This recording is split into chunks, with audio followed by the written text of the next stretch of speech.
March 2026. The Premier League table doesn't lie. Arsenal FC are 7 points clear at the top. 7 points. For a generation of fans, this wasn't just unlikely, it felt impossible. For nearly 20 years, Arsenal weren't simply sleeping giants, they were slowly decaying. To understand how we got to this moment, where Bukayo Saka is a global superstar, where William Saliba is widely considered the best defender in Europe, and where Mikel Arteta has managed to outmaneuver even Pep Guardiola, we have to go back, not to the trophies, but to the rot. The post-Arsene Wenger era wasn't just a failure of results, it was a failure of identity. The club had become a waiting room for high-earning stars who didn't want to be there, a place where leadership slowly disappeared. But as we stand here today, the rebuild isn't just complete. The revolution has been won. The cultural cull, 2019-2021. Step 1 was the most painful. My team to play the way we did for certain periods in the first half, the goals that we conceded.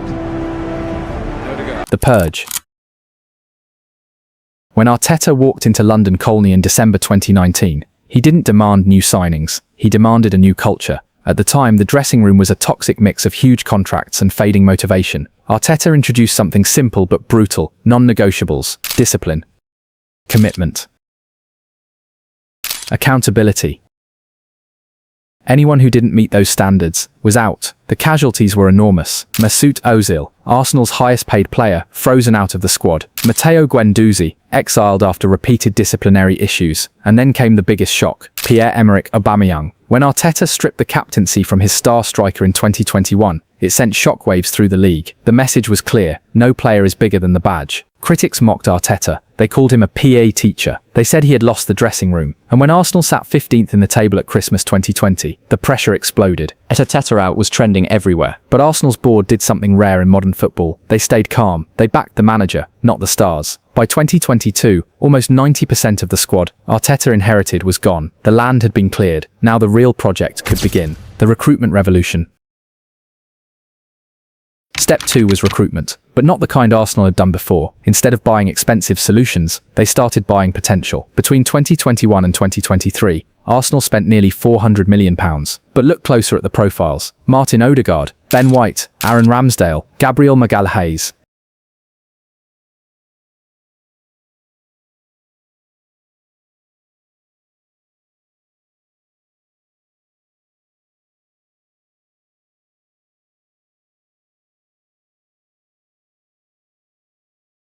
Every single one was under 24. Every single one had something to prove. They weren't just assembling a squad. They were building a leadership core that would peak together. Then came the return of Saliba. After 3 years on loan, the French defender came back looking like a 100 million player. Suddenly the youngest squad in the league also had the highest ceiling. But potential alone doesn't win titles. That's where the floor raisers came in. The biggest example? Declan Rice. When Arsenal signed him in 2023, they didn't just strengthen themselves. They took a leader from the rest of the league. The best midfield player in the Premier League? Oh, he's very close. He wouldn't be the best for me.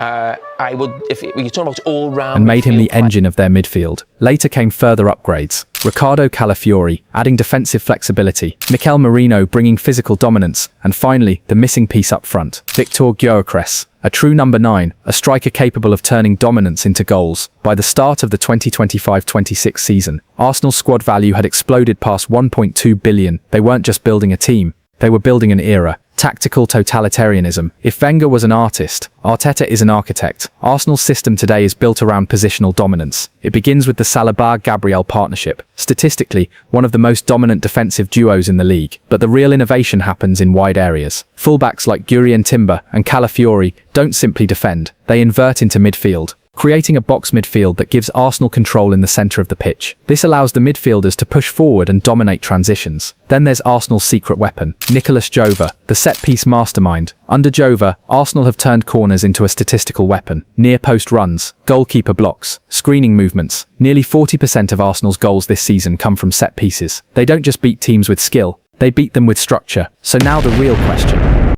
are they actually going to win it? We've seen Arsenal lead the league before.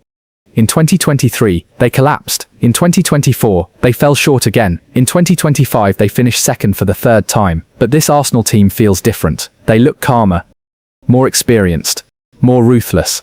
As of March 2026, Arsenal sit on 67 points after 30 games. Manchester City are chasing with 60 points and a game in hand. But momentum has shifted. A gritty 1-0 win away at Brighton, a controlled victory over Chelsea, These aren't flashy wins, they're champion wins. The data models now give Arsenal an over 80% chance of winning the title. The bottlers' narrative is fading. This team has the best defence in England. This isn't luck, it's the final stage of the plan. Arsenal's journey from the banter era to 2026 is a story about patience, about conviction, about a club that chose the long road instead of the easy one. They endured the criticism, they endured the rebuild, and they trusted the process. Whether they lift that trophy in May or not, the transformation is complete. Arsenal are no longer the team with potential. They're the team everyone else is chasing. The Emirates is no longer quiet. It's a fortress. And the rest of the Premier League? They're trying to catch up. So what do you think? Is a 7-point lead enough to stop Guardiola's City? Or is there one final twist in the title race? Let us know in the comments. And if you enjoyed this video, make sure to like and subscribe for more.